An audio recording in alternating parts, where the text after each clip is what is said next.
clear understanding of the Noble Eightfold Path. So he understand, okay, this is the path to go. This is the way of practice. This is the correct way of practice. So more and more his practice become confident. So he doesn't want to ask from someone to get a certification. Rather, his own practice is giving enough confidence that he's going in the correct path. And when it comes to, say, various other concepts, so how about various arupa world? So he may understand, I mean, this may be possible by going through various, this arupa jhana, and that is also a temporary conditioning of the mind. So you are trying to condition the mind using an absorption, and till the strength of that absorption is available, so the mind may stay in that world. But after that, again may come back to the lower realms. So this yogi, this trainee, is now fairly sort of broadening his understanding about various concepts, and he is not grasping even these subtle constructs, even these subtle concepts. Because at the beginning, as a typical mundane person, his mind has grasped, say, the typical worldly things, say chair as a chair, table as a table. And then his view changed. This chair is a conditioned component, or a kind of a constructed furniture, or it's a kind of assembly of various parts, components. Now he has sort of penetrated that compactness view. And further, when he sort of understanding or developing various insights, he may understand this is something made up with this earth element. The majority is earth element, so they have the nature to arise and pass away. So his understanding is further improved. As a result, his mind stopped grasping, stopped sort of holding things, stopped clinging to things. Now though he see a chair, he can leave it aside.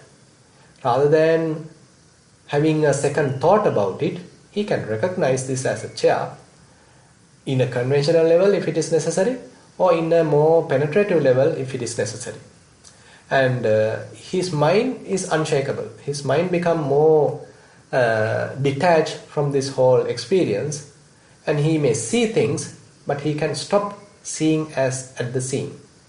He may hear things, and he can stop hearing what is heard onto that level without making a story out of what is heard. He may sense various things, and he can still stop at the level of sensed. Various thoughts may come into the mind, and he can recognize those as merely thoughts without constructing upon them, without proliferating upon them, without allowing the mind to be caught up with those thoughts. So the thoughts may not last for long time, but thoughts may fade away fairly quickly, and more his mind stay in the sort of a stillness. More and more the mind may stay in a quietude and free from inner chatter, free from proliferation. So likewise his mind is further growing. And then if we consider the last concept, what is Nibbana? So how a trainee may recognize Nibbana? So this is an interesting question. Now a worldling may have one idea or different ideas about Nibbana. So Nibbana is something beautiful. I may attain Nibbana, and after the death I have to do various meritorious deeds to attain Nibbana. So Buddha has attained Nibbana, Arahants have attained Nibbana, they may be there, I also can join with them. So there are maybe so many views about Nibbana. On the other hand, if we consider a practitioner, he too might have started his practice according to these type of various thoughts, various concepts, but later more and more his view about Nibbana also may start to refine. So more his clear view, more his right view is improved. Accordingly, the view about Nibbana also going to be changed. It is not the Nibbana that we thought at the beginning of our practice may be available after say 1 year of practice. So his idea or his understanding about Nibbana has changed. And after another year of practice, his understanding about Nibbana has again changed. So the goal about his practice, the whole objective about his practice also going to change, going to mature. So therefore, so the understanding or the view about Nibbana in a trainee, in a Seka Puggala, also is quite different, maybe quite different from a typical worldly person. So I think with that I can conclude today's teaching. So I now like to open the session for questions. So because these are fairly interesting subjects we are talking today. So if you have any question related to today's teaching, or if you want to clarify any other doubts, so I welcome that and open the session for questions. Thank you, Bhante. Sadhu, sadhu, sadhu. And for any new friends that's joining us, I see someone has already raised their hand. So you may raise your hand to ask your question directly, or you may also send it anonymously via the chat. So I'd like to invite the first person, Chitra Devi, to please ask your question and unmute your microphone. Thank you, Jennifer. Bhante, now this was very beautifully explained, so thank you. Now my question is, this sort of investigation that the trainee undergoes is usually once he gets into a good level of some samadhi and beyond, and is that the stage when he goes investigating and breaking up everything and seeing things in a clear way? Is that correct, or can we do it in normal day life as ordinary doing ordinary things like cutting vegetables or looking at water or whatever? Can we break these things up into the way that you suggested, and can we get insights? Thank you. Yeah, I think we, rather than waiting till we become real noble person, actually we can use all these techniques. There is no harm in using them, and actually as a typical practitioner, so we are learning, we are understanding various techniques, and we are trying to apply them. And it is not that immediately we become really accomplished in this practice. Rather, slowly we are applying these various techniques. And as you said, suppose when you see something, so without grasping it as one single unit, if we can recognize this is a combination of various components, so that may reduce grasping, that may give a sort of better understanding about our experience. So therefore, application of these insights in day-to-day practice or day-to-day living is welcome. There is no harm in doing like that. But on the other hand, we have to balance it. Now say you are talking with someone. So internally you may have an understanding about this person, maybe 5 aggregation, etc. But when you are talking to him, so we have to live in the conventional level. We cannot basically completely forget about the convention. We have to we have to talk with him using his name and using various conventional realities, conventional terms, and that is all right. But only thing is that we are not too much lost in it. We have some understanding about the temporary application of these terms. We are not really completely lost in these terms. But for the easy communication, for easy living with others, so we may be using these conventions. And on the other hand, internally, inside, we may have some deeper understanding. So Bhante, now when we are meditating and we reach a certain level of samadhi, and then in the Satipatthana Sutta, the Buddha talks about the refrain, the Udayavaya and the Ajatta Bahidya.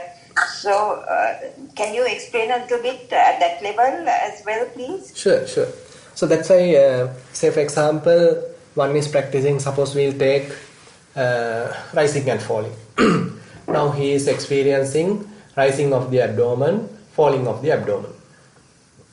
Initially he may thought, okay, this is my abdomen rising, my abdomen falling. But later, as his mindfulness refines, he loses all these labels.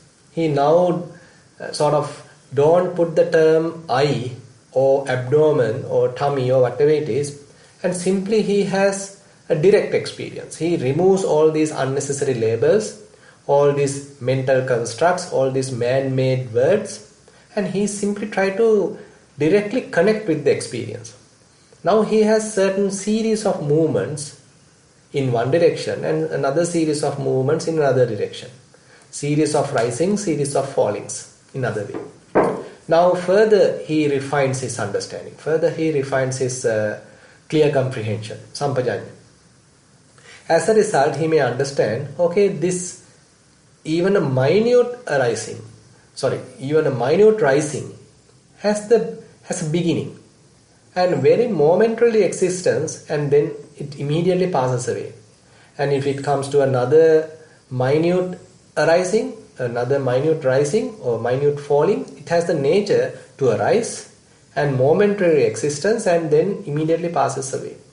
Actually, this momentary existence is also subject to change. It is not sort of existing permanent. Rather, from the very beginning to the end, it is constant change. Constant change is happening. That's why Buddha is telling, uppado panyayati, vayo panyayati, titassa anyatattam panyayati. There's a rising, there's a passing away. In between, there's an incessant, continuous change is available. So this is how a yogi may experience if he properly refine his mind and he properly put his concentrated mind to this phenomena. So this phenomena show that behavior. Whatever the phenomena, it may be a physical phenomena, it may be a feeling, it may be a perception, it may be a thought, whatever it is, have this nature. And more he observe it within himself, the same thing he can inferentially understand outside. So actually at the beginning we do it ajjatta, internal. So he may apply it to the whole bodily experiences, to various feelings, and to various thoughts and various perceptions happening in the mind. Maybe the wholesome thoughts, unwholesome thoughts, hindrances. So he is applying, he is observing various phenomena. Everything internal. But later, as his insights are maturing, he may understand that the same thing happens outside as well. Same body phenomena is available in someone else's body. Same feelings are available in someone else. And same way of mental constructs are happening in someone else's mind. So inferentially he can understand, okay, this is the situation not only inside but also to the outside. So this is how this rising and passing away, samudaya, vaya come into the picture, and again ajjata bahidda come into the picture, and more his this sort of understanding growing.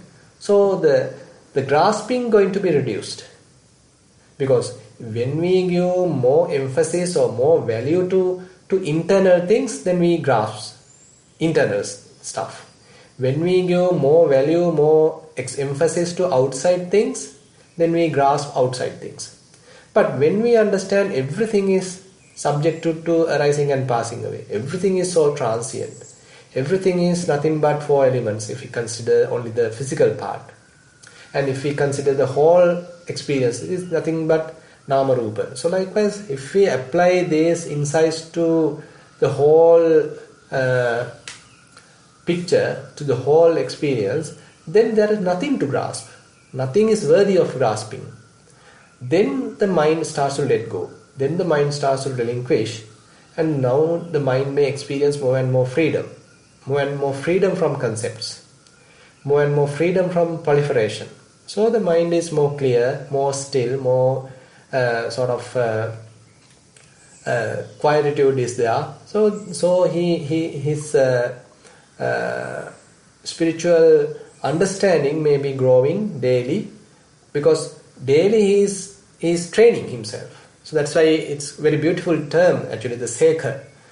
The translation is trainee. So he's training himself, because the habitual tendencies may sort of invite him to grasp, may request or ask or propose him to grasp, but he's training himself. He's restraining himself. So this is a beautiful way of analyzing the whole picture, and it is very, interestingly showing in this sutta. Back to you. So Bhante, from what I understand, and please correct me, this sort of investigation is more clear when we are in that samadhi state. It's more, the clarity is sharper, and also it is easier to get insight. Would you agree with me, Bhante? The term samadhi has different meanings.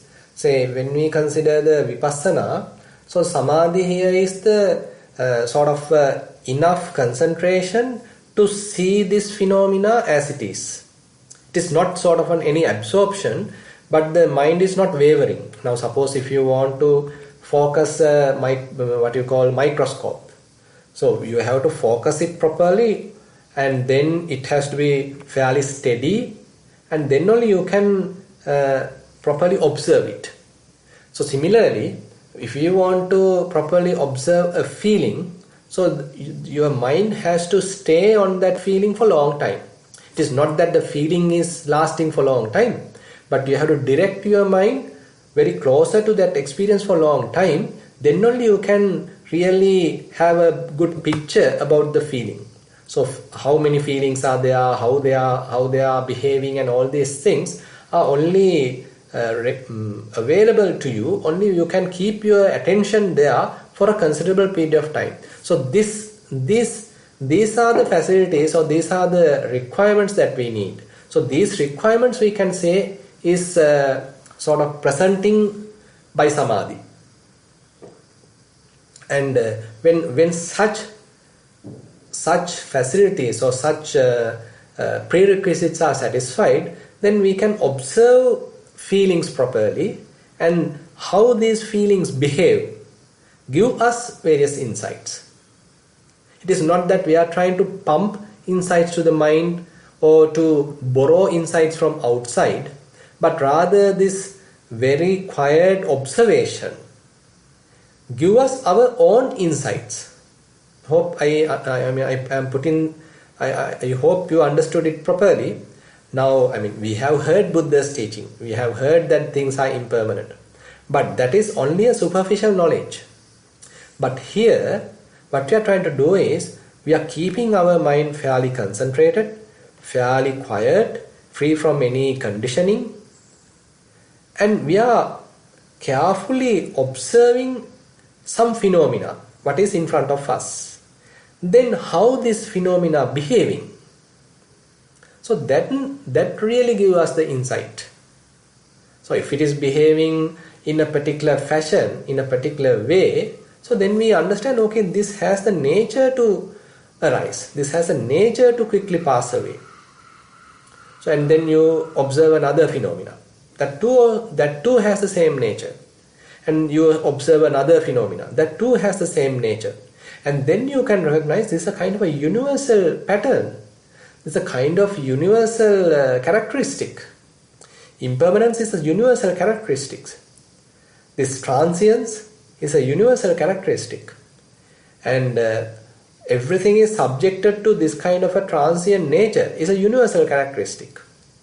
And not having a core there, not having an essence there, not having any essence in anything, is a universal characteristic. So likewise, through this continuous observation, one may have various insights. Yes, Bhante, I understood. Thank you very much. Yeah. Thank you, Bhante. So the next question is, Bhante, please explain how disciple sees diversity and unity. Fine. So this unity, diversity, those are actually fairly mind-made concepts. Fairly based on the self-view. So various other religions basically think there is a self, maybe a small self inside a being, and there may be a sort of a huge self, almighty self outside. So if we practice certain sort of a religious practice, religious ritual, so this small self can become united with this outer self, outer big huge self. So one can be united with this outer self. So this is where the mind, so now suppose till the mind has various diversified views, various other perceptions, you can't come to this unity. But when you are sort of removing all these distractions, so the mind become unified, mind become one single thing. So there, in those other religions, they say, okay, now you have become that. Now you have become that, united with that big self. So this is a kind of a view they have. So say for example, say there is something called Brahma, and say a human being has developed some sort of a spiritual practice, so one can become with that Brahma. One can become united with that Brahma. So there's a kind of a union. There's a kind of a unity. So but on the other hand, in the Buddha's teaching, Buddha doesn't talk about such a creator God. Buddha doesn't talk about any sort of a self, even within ourselves or even outside. Nothing is self. So, but that is also a gradual understanding. But we can't apply such a very mature, advanced sort of a teaching to our very basic level of practice. Say suppose someone is still killing, stealing, involving various sexual misconduct, lying, and all these the typical very mundane worldly habits are there. So now he has to become a good person first of all. At that time we have to give him a sort of a self view. We can't say there is no self, so you can continue all these bad things. Because if we simply apply this no self there, then he may argue, okay, if I am doing unwholesome things, why I have to be bothered? There is no self. But that is not the proper way of putting the teaching. Rather, first of all, one has to become a good person. So there we still operate the self view. So basically, in the morality level, the sila, we can say there is a self. So one become a good person, one become a sappurisa. So afterwards, this sappurisa is now trying to develop a concentration, a samadhi, a concentrated mind.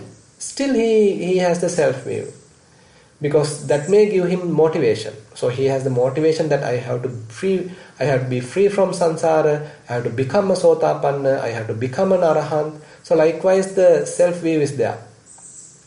Later, when he starts to develop insights, only the self view going to be penetrated. Only the non-self teaching may be utilized.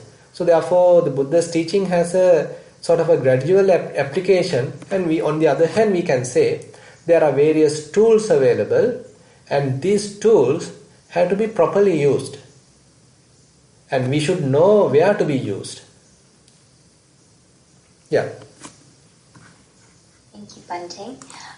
The next question, I assume that a certain amount of intelligence is needed to approach the practice in the way you suggested. The Buddha also mentioned the same, I believe. A total novice with little conventional education and wisdom may find it more difficult to tread the path. Am I correct? I think we should not, knowledge is good, but we have to use it as a tool. We should not be entirely get caught up in the knowledge. Now, say as human beings, as worldly beings, say people actually have to learn sort of various subjects. Say you go to a college, you go to a university, so you have various subjects to learn. So this is in a way useful for our day-to-day living, to deal with others, to earn something, to do a occupation. But the important thing is, when it comes to the Buddha's teaching, the mindfulness practice helps us to sort of disengage from this whole concepts. Keep the mind separate from all these concepts. Typically what happens is, we don't know that. Typically our mind is fairly trapped in those concepts. We can't think out of that. We can't think out of that boundary. So we have become a victim, a poor victim of all that what we have learned. So various things are available to learn, this subject, that subject, scientific subjects, art subject, commerce subjects, whatever it is. So as we learn, so our mind becomes fairly filled with so many perceptions, so many signs, and we get trapped there. But the mindfulness practice helps us to go out of this trap, to be free from this trap. And then one has the skill to maintain himself when it is necessary to be free from these concepts, and when it is useful, he is using these concepts. Suppose as a practitioner, so you stay at home and you do your practice. At that time you keep your mind entirely free.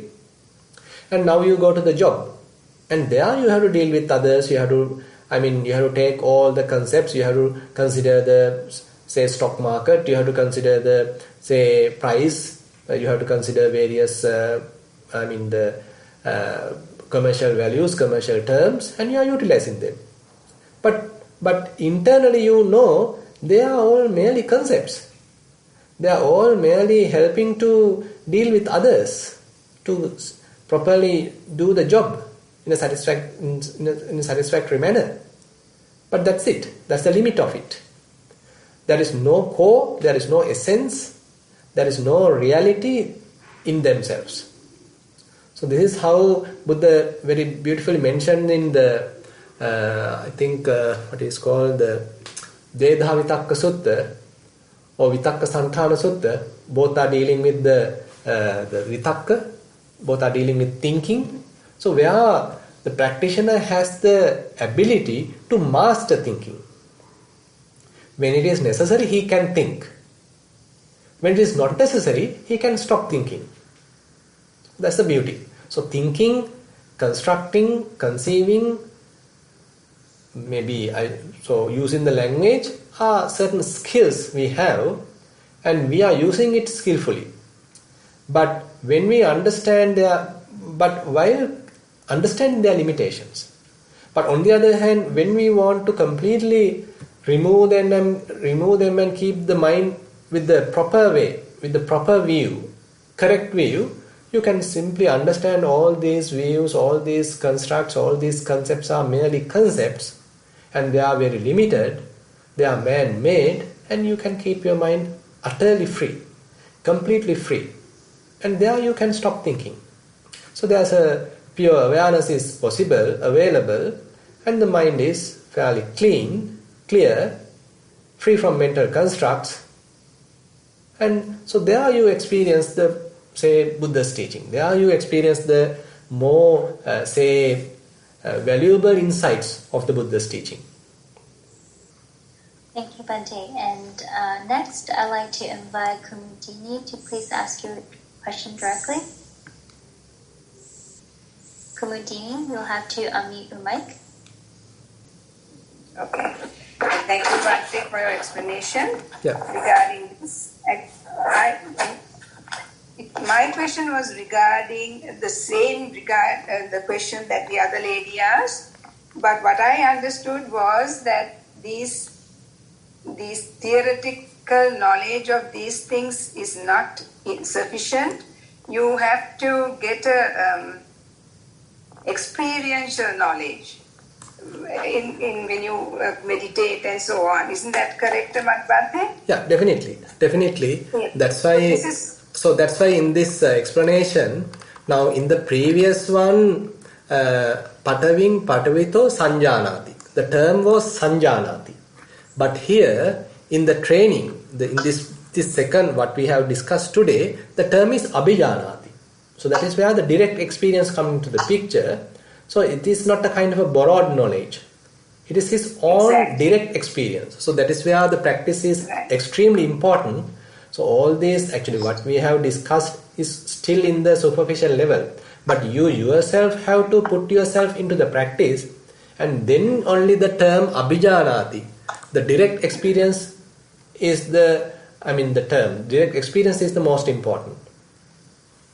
In other words, just by studying these different steps, as you have given it here, is insufficient. You have to sort of meditate and analyze, and definitely it's through meditation, I believe, that you get it correct. Yeah, that actually, was my question, Bhante. Yeah. So I must say that I enjoy your explanation very much. Thank you so much. Yeah. So basically, so that is why, in order to recognize chair as a chair, so that even a child can do. Even now in this level, even in this level, so he recognized chair as a chair. So that is a typical sanjanati. So that is basically according to his conditioned mind. So basically he perceived there is a chair.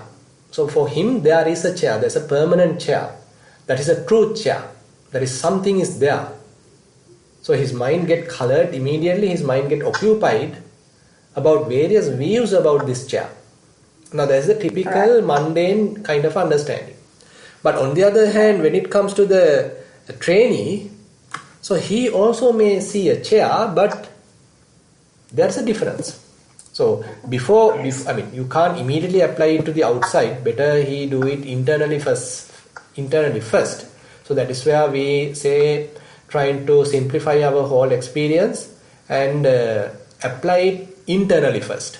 Say when he is experiencing hardness, so he recognizes hardness. So when he is experiencing softness, he recognizes softness.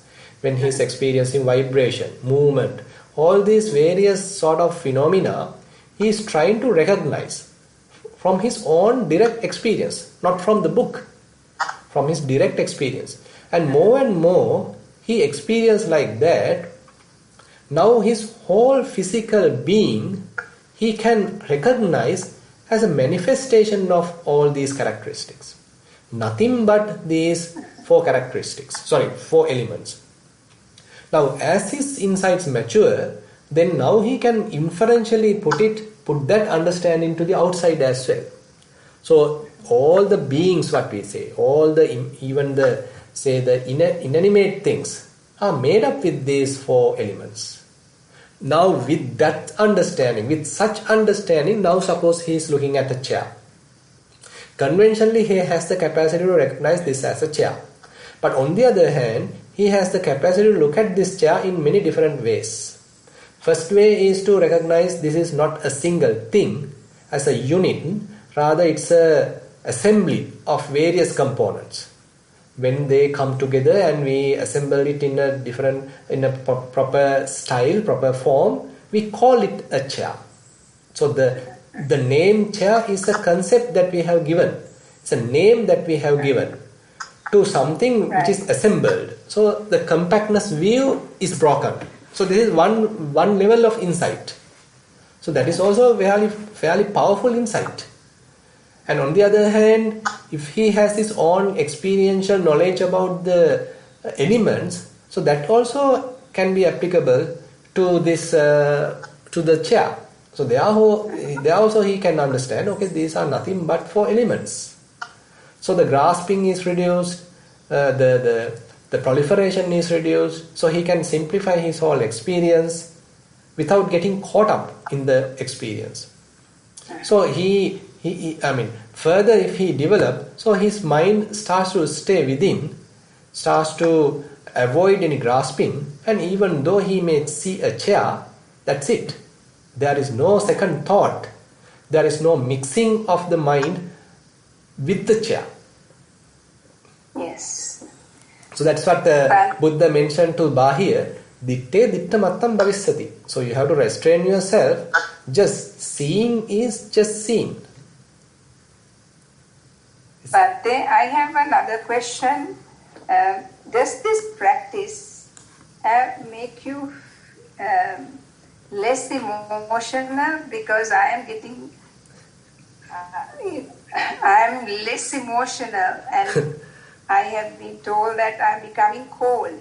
Is there something that can happen? I mean, actually, there are different ways we can explain it. One thing is, now say for example, before the practice, suppose you are immediately become emotional, you start to cry and you start to say be extremely get involved with others and all this. This may be the typical nature of us. But on the other hand, as we develop the practice, so we step back and look at the thing. So this kind of a nature may be arising in ourselves. So in the mindfulness practice, one important thing is that the sort of the observation. So rather than immediately jump to the picture and get involved, now we have the capacity to step back and then to sort of properly investigate the thing. And if it is only required or only essential, we come to the picture. We put our hand. So then people may interpret that as now you have become cold. You have no emotions. Someone can sort of tell us. But I mean, what happened to them is they don't have that break. Well, to be specific, I am taking care of my husband who is not well. I take care of him very well, to the best of my knowledge and capability. But complains that I am not emotional with it. I find it difficult to be, because I've been meditating a long time, and I'm seeing all this,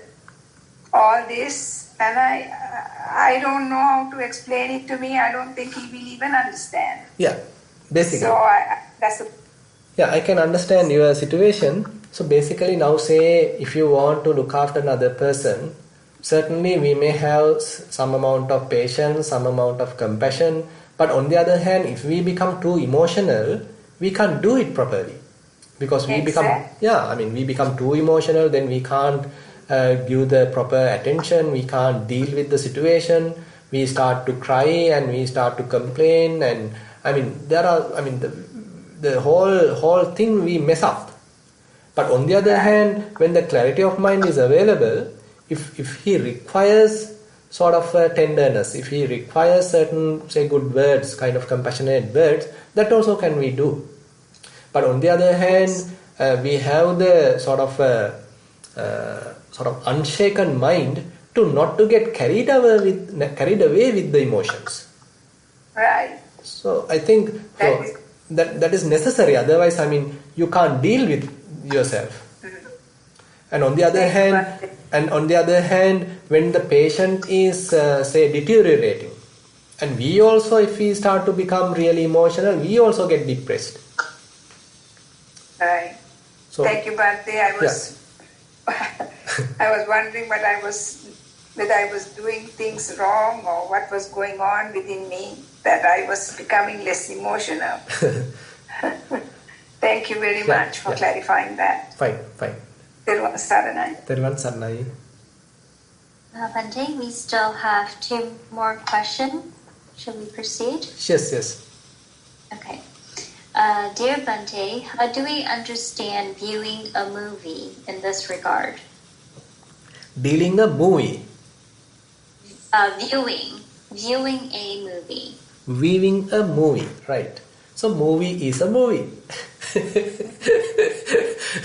So basically, again and again, if you keep that understanding, unfortunately you can't enjoy the movie. Because if you want to enjoy a movie, you have to get utterly deluded. Then only you can shift to that movie world and you can enjoy it. You have to have entirely ignorant mind to really enjoy. But on the other hand, again and again, if you pump the insight, okay, this is a movie, this is a movie, this is a movie, then you are coming back to this world. You understand you are sitting in a theater. You are not in the 22nd century. Suppose there is a movie about 2030, there's a sort of aliens coming and they are attacking the earth and all these adventures are there. Now, if you lost yourself, you can completely be in the 2030 and you can really enjoy the movie and you can really get shaken, you can really get upset, you can really cry, you can really get afraid because the aliens are coming in 2030, so you can enjoy it. But on the other hand, suppose in every 5 minutes you are reminding yourself, this is a movie, this is a movie, this is a movie, then you can't live in 2030. Again and again you are coming to 2020. So the enjoyment is less because you are coming back to the theater, you are coming back to the cinema, to your seat, you are sitting on a chair, you are sitting on a chair and you are in this world. Now this is a movie, but you are looking at is not a reality. So therefore you have to select. You want to really enjoy a movie while being in delusion, or you have to sort of recognize this as a kind of a construct, as a kind of creation of someone's mind, and it's entirely a proliferation, kind of a creation. So this is a kind of a, so there you can say someone else can complain or you are not enjoying the movie. You have the choice. Thank you, Bhante. Can you enjoy the movie, Jennifer?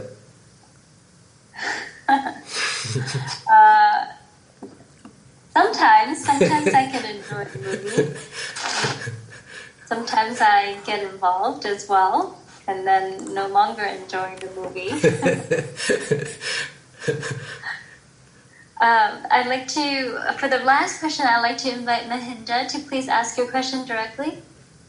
Bhante, this dot point, he should not conceive himself apart from earth. Can you elaborate a little bit? It sounds like he still associates with the earth element. No, actually this is not merely the earth element. Wherever, when we are considering any of those earthbound matter, say chair, table, all these, there are so many components. We have earth predominant, and when it comes to water, there are so many things which has water elements predominant. Say you are seeing a cup of tea, you are seeing a glass of wine or whatever it is. And when it comes to air, when it comes to say heat, so all these are simply sort of I have simply presented using one element here, simply taking the earth element. So everywhere, I mean, we are putting the language to communicate. We are putting the language to have a relationship with this outside world. So if we take this example, now when we see a chair, now we can have various relationships with the chair. So I want to have the chair. So we have the possessing relationship. So this is my chair. Still we have the possession. On the other hand, I hate this chair. This is not my chair. So I want to run away from this chair. So I am on the chair. So likewise we have various, I don't know the vibhakti. In Pali it is called vibhakti. I don't know the English term there. So anyway, so we are having various relationship with this subject object when we are experiencing something. So we are on it, we are away from it, we come out of it, and this is mine. So that's a possession, and we can call it. Say if you are looking at a child, you can call him, son, come here. So there's a addressing. So likewise, there are many ways the language is constructed in order to have a sort of a relationship with this chair, with this whatever the object. So all these are included here, even though only few have taken as an examples. All these language constructs are considered here, and everywhere when the mind is trying to have such a sort of deluded view, then he is instructing himself, don't get deluded. This is a concept. Don't allow the mind to proliferate. Don't do any papancha.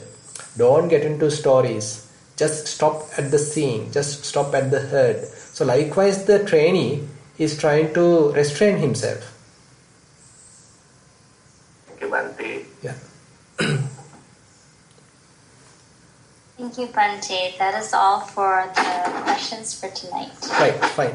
So thank you very much for participation. Then we have spent almost 1.5 hours in discussing this sutta, and we were able to accumulate some merits. So we will share these merits with the traditional verses. Ettavatacha amhehi sambatang punya sampadang sabbe deva anumodantu sabba sampatti siddhya. Ettavatacha amhehi sambatang punya sampadang sabbe bhuta anumodantu sabba sampatti siddhya. Ettavatacha amhehi sambatang punya sampadang sabbe satta anumodantu sabba sampatti siddhya. Akasattha ca bummattha devanaga mahiddika punyantang anumoditva chirang rakkhantu sasanang. Akasattha ca bummattha devanaga mahiddika punyantang anumoditva chirang rakkhantu desanang. Akasattha ca bummattha devanaga mahiddika punyantang anumoditva chirang rakkhantu mamparang. Idang vo ñātīnaṁ hotu sukita hontu ñātayo. Idang vo ñātīnaṁ hotu sukita hontu ñātayo. Idang vo ñātīnaṁ hotu sukita hontu ñātayo. Imina punya kammena māme bāla samāgamo satang samāgamo hotu yāva nibbāna pattiyā. Imina punya kammena māme bāla samāgamo satang samāgamo hotu yāva nibbāna pattiyā. Imina punya kammena māme bāla samāgamo satang samāgamo hotu yāva nibbāna pattiyā. Sadhu, sadhu, sadhu.